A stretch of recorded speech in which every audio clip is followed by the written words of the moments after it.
Subhanallah walhamdulillah. Kalaulah dunia yang kita tengok ini, tuan-tuan, ada harga di sisi Allah, bernilai di sisi Allah. Kalaulah dunia yang kita tengok di keliling kita yang terdiri daripada kereta mewah, sebahagian perniagaan yang mengaut keuntungan sehari 1,000-2,000 ringgit, dunia yang terdiri daripada rumah-rumah mewah, gedung-gedung kelang yang besar, dunia yang terdiri daripada anak-anak dan isteri, dunia yang terdiri daripada pangkat-pangkat yang tinggi, dunia yang terdiri daripada jawatan-jawatan ketua-ketua negara.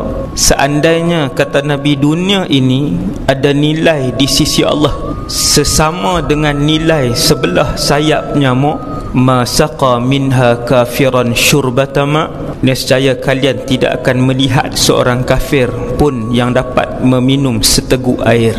Disebabkan dunia ini tidak ada harga di sisi Allah, disebabkan dunia ini tidak pernah dipandang oleh Allah, maka dengan sebab itulah orang yang mensyirikkan Allah setiap hari mereka juga dapat rezeki yang disebarkan oleh Allah Subhanahu wa ta'ala di atas muka bumi ni. Betapa dunia ni tak bernilai, tempat singgah saja. Yang bernilai ialah apabila seseorang itu mendapat redha Allah, masuk dalam syurga Allah. Di sana bermulanya kehidupan seorang manusia bernilai di sisi Allah Subhanahu wa ta'ala. Syurga ada harga, redha Allah ada harga. Dapat hidup dengan Nabi SAW dan para rasul yang lain dalam syurga ada nilai di sisi Allah. Dapat melihat wajah Allah dalam syurga, itu juga ada nilai di sisi Allah. Dunia ialah tempat untuk kalian diuji dan juga kita mengumpulkan sebanyak mungkin pahala untuk dibawa di hadapan Allah Subhanahu wa ta'ala, dan akhirnya Allah redha dengan kita, maka hiduplah selama-lamanya, tidak pernah lagi susah, tak ada lagi miskin, tak ada lagi sakit, dan tidak ada lagi resah, iaitulah kehidupan dalam syurga. Tak ada yang lebih kenal dengan dunia ni daripada penciptanya sendiri, iaitulah Allah. Hei sekalian manusia, ketahuilah sesungguhnya kehidupan dunia ini la'ibun, hanya permainan semata-mata, walahun, dan kesemuanya sia-sia sahaja. Satu hari tak ada, tuan-tuan. Satu hari masjid ni tak ada, semenanjung ni tak ada. Bumi ini akan tiada suatu hari nanti keseluruhannya, dan sampai bila-bila, selama-lamanya, selepas akhirat, tidak lagi kita pandang dan tidak akan lagi kita berjumpa dengan bumi ini. Yang akan kita tengok setiap hari adalah rumah-rumah, banglo-banglo dalam syurga selama-lamanya. Yang akan kita tengok setiap hari adalah suasana dan pemandangan dalam syurga selama-lamanya. Yang akan kita tengok tiap-tiap hari adalah sungai-sungai dan lautan dalam syurga selama-lamanya. Sebab tu Allah Ta'ala isytihar, yang ni fata morgana saja.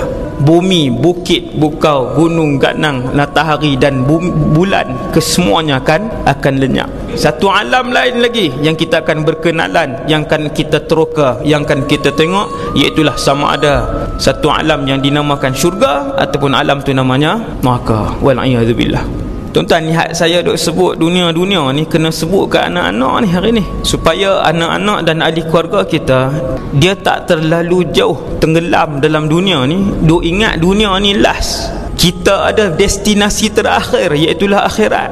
Kalau kita berani sebut, kalau kita boleh sebut dekat anak-anak benda ni, insya-Allah cara pandang anak-anak dengan dunia ini akan berubah sehari demi hari, sedikit demi sedikit. Mereka akan melebihkan akhirat dalam kehidupan mereka.